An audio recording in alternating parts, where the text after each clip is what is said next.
কি যেন নাম? বন্যা। বন্যা আপা, ভালো আছেন? হ্যাঁ, ভালো আছি। বন্যা, বৃষ্টি, অথই সাগর, আকাশ, মাটি, পানি, টেপুর পাহাড়, টেপুর ফসকা এগুলি কইলেন না? সব প্রকৃতির বড় বড় মানে একটা অ্যাসেট।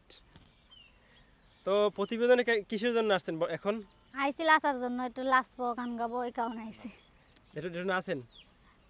আমার সাথে সাথে আপনারও নাচেন, দুইজন একসাথে নাচছি, একলা কি নাচান হবে? আসুন, আমি আছি পিছনে, সমস্যা নাই। আপনি একটু নাচেন, আমি একটু দেখি। নাচা লাগবে না, নাচা ছাড়াই করি। আচ্ছা, গাইতে পারেন? যে নাচতে পারে সে তো গাইতেও পারে। গাইতে পারি কিন্তু গাবো না, যে মনের মানুষ হবে তারাই গিয়ে শোনাবো গান। আসলে আপনি কি অলরাউন্ডার? কি অলরাউন্ডার, সবই পারেন? পারি তো। হ্যাঁ, পারি তো। Bat ball?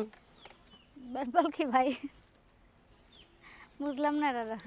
ব্যাটে বলে মিল না হলে কিন্তু হে সব কিছু পারে না। অলরাউন্ডার হইতে হলে ব্যাটেও সমান সমান থাকতে হয়, বলেও সমান সমান থাকতে হয়। তার মানে সাকিব আল হাসান, ঠিক আছে? আচ্ছা, সাকিব আল হাসানটা চেনেন আপনি? চিনি না তো। হ্যাঁ, ওই যে ক্রিকেটের মহাতারকা বাংলাদেশের, চিনি না ভাই। এই যে বিপিএল খেলে ফরচুন বরিশালের অধিনায়ক। গোল খায় গোল পাইলে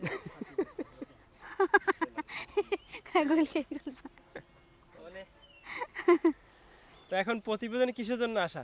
আইসি খুব কষ্টে পেরে ভাই, মনের মতো একটা মানুষ পেলে খুব ভালোই তো। প্রতিবেদনের সামনে ঘন ঘন ঘন আসতে আমারও খারাপ লাগা, হয়তো সবাই ভাবতে পারে যে আমি সবাই হয়তো মানুষের সঙ্গে ধোঁকাবাজি করি, কিন্তু না, মনের মতো মানুষ পাই না বলেই আমি আসি। কারণ এই দুনিয়া আমি খুব অসুস্থ, আমি কি অসহায়। খুব অসহায় আমি এই দুনিয়ায়। এখন যদি মনের মতো একজন মানুষ পাইতাম তার সঙ্গে জীবন করে থাক না। আচ্ছা, আসলে কি সত্যি মনের মানুষ পাইতেছেন না? পাই না মনের মানুষ ভাই। এখনকার ছেলেরা হয়তো, মেয়েরা ধোঁকাবাজি করে তার সঙ্গে, তো তাকে বলবেন এইসব কথা, আমাকে বলবেন কিসের জন্য? আমি তার আপনাদের সঙ্গে করি নাই। বলে তোমাদের মেয়েরা বেইমানি করে, এটা ওইটা। সবাই কি এক? হাতের যেমন 5টা আঙ্গুল এক না, সেমন সব মানুষও এক না। সবাইকে একভাবে, ঠিক আছে? তাই মনে করেন মনের মানুষ পাইনি, তাই আবার প্রতিবেদনের সামনে আসে।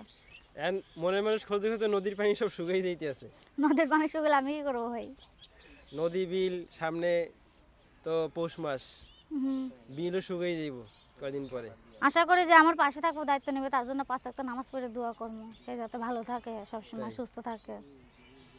এখন মনে করেন একটা মনের মানুষের জন্যই প্রতিবেদনের সামনে আসা, যে আমার দায়িত্ব নেবে, পাশে থাকবে, আমাকে খান খরচ দিবে মাসে মাসে।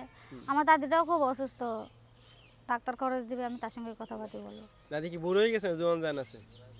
জুয়ানি আছে, মনে করেন অসুস্থ। জোয়ান থাকলে দাদি নিয়ে চলে যান কই মনের যাবো? মানুষের দ্বারে।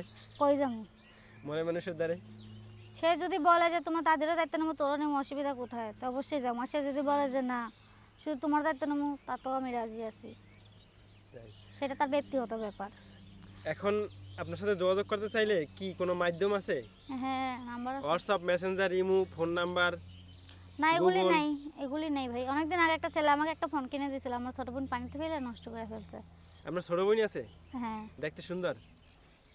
সুন্দর না, কালো। হ্যাঁ, কালো? কালো। ও ছোট না বড়? আমার মতনই কালো। মানে আপনার মতো হয়ে গেছে হুম। লম্বায়? না, মনে করেন আমার থেকে ছোট, 9 বছর বয়স। তো এত মানুষের দায়িত্ব কেউ নিতে চাইবে? অত মানুষের নিবে, সেটা তো আর বললাম না, সেটা তার ব্যক্তিগত ব্যাপার। নিলে নিবে, না নিলে নাই। জোর মানুষের হাত বাঁধা দেয়, পা বাঁধা দেয়, মন তো কখনো বাঁধা যায় না। না, তা অবশ্যই ঠিক। এখন মন বান্দার মতো কোনো অপশন আছে নাকি? আছে, নাম্বারটা আছে না, নাম্বারের মাধ্যমে যদি করেন সেরকম একটা মনের মতো মানুষ পাই, আমি তার সঙ্গে কথাবার্তা বলবো, সে আমার পাশে থাকবে, আমিও তার পাশে থাকবো। বললে ফেলান। বলে ফেলবো? হ্যাঁ, বললে ফেলান। 0131990782। আবার 0131990782। আর একবার একটু আস্তে আস্তে বলেন, স্লোলি, এত দর্শক নাম্বার উনি পলাই যাইব। 0131990782। দর্শক, আমরা অনুষ্ঠানের একেবারে শেষ প্রান্তে আছি। তো দর্শকের উদ্দেশ্যে কিছু বলার আছে? হ্যাঁ, মনে করেন আমি যদি প্রতিবেদনের মাধ্যমে একটা মনের মানুষ পাই, তা আমি আর প্রতিবেদনের সামনে আসবো, সে আমার পাশে থাকবে, দায়িত্ব নেবে, আমি তার সঙ্গে কথাবার্তা বলবো। আর কেউ খারাপ ভাষা বললেন না ভাই। অনেকে আছে ফোন দিয়ে এমনকি গালাগালিও করে, খারাপ ভাষা গালাগালিও করে। আপনি যে এই কথাগুলো বলছেন, এগুলো কি সত্যি? সত্যি। মিথ্যে কথা বলবো কিসের জন্য? 2 দিনের দুনিয়া। বলেন মিথ্যে এক কথা সত্যি, 2 সত্যি, 3 সত্যি। আমি যে বলছি সবই সত্যি। না, সত্য ভাই। আমার বলেন সত্য। মিথ্যে কথা বলে লাভ আছে? মরতে তো সবারই হইব, তাই না? মাটির তলে তো সবাই যাবে। মিথ্যে কথা বললে উপরে তো একজন আছে, উনি তো দেখতেছে। মিথ্যে বলতেছি না, সত্য বলতেছি। দর্শক সবাই ভালো থাকবেন, সুস্থ থাকবেন, আল্লাহ হাফেজ।